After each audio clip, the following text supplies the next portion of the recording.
les femmes actuelles de la Réunion, la fondatrice, que j'ai repris après, et qu'elle va peut-être reprendre, je l'espère en tous les cas. Et avant même que la loi sur la parité soit votée, elle défendait et la parité en politique. Absolument, absolument. C'est une pionnière. Je suis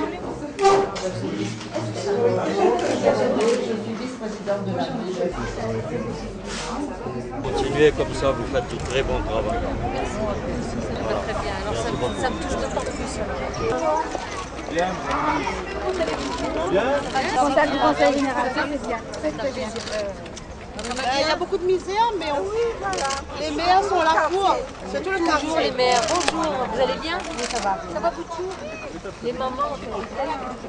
Je voulais juste que vous jetiez un coup d'œil sur le travail réalisé par nos agents du développement. Ça, ce sont des agents qui font des petites merveilles. Voilà. L'appel téléphonique, appel qui fonctionne 24 heures sur 24 heures.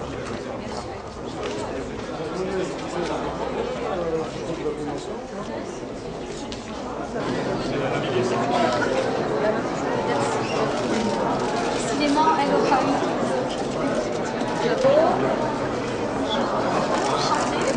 Monica Descandara, conseillère générale du et puis ce sont des filles. Elle va à Mayotte aussi.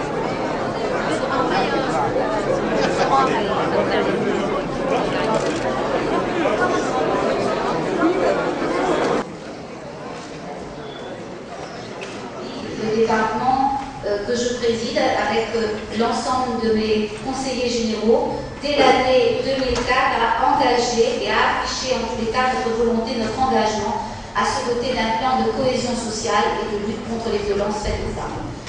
Ce plan d'action volontariste a été mis en œuvre, et je veux le dire ici, de manière exemplaire avec le partenariat de l'État, et nous avons pu intégrer des mesures innovantes qui concernent deux axes essentiels. Le premier axe a été celui de briser le silence.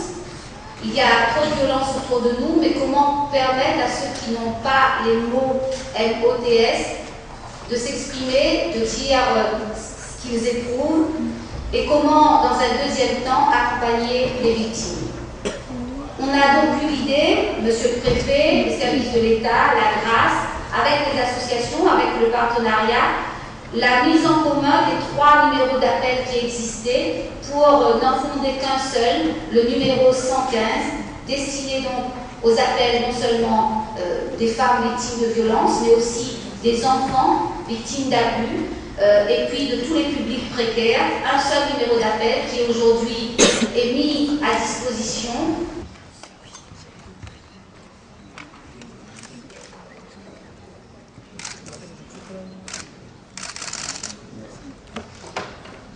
Tiens, ma belle.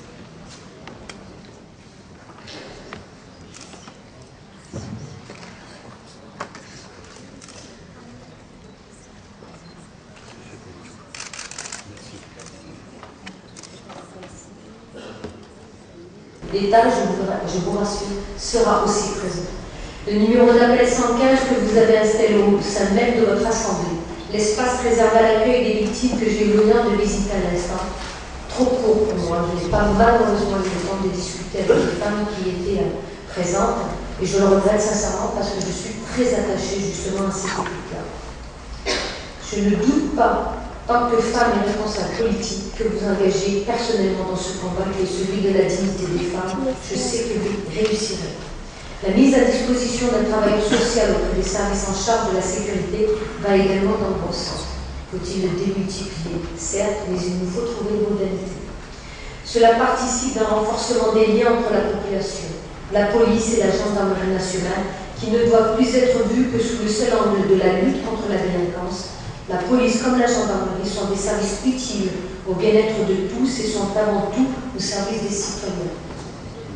Madame la ministre, de ne pas respecter le protocole, parce que généralement ça ne se fait pas, mais elle m'a donné l'autorisation et je voudrais remettre aujourd'hui à Madame Doumbia la médaille départementale du mérite, parce que j'estime qu'elle a initié justement le dispositif 115 de nuit sur la base du volontariat avec ses tripes, son cœur, sa bonne volonté, et au nom de toute son équipe qui recevra certainement la même médaille, et à titre symbolique, je voudrais que vous la remettiez parce que je sais que ça lui fera un honneur particulier.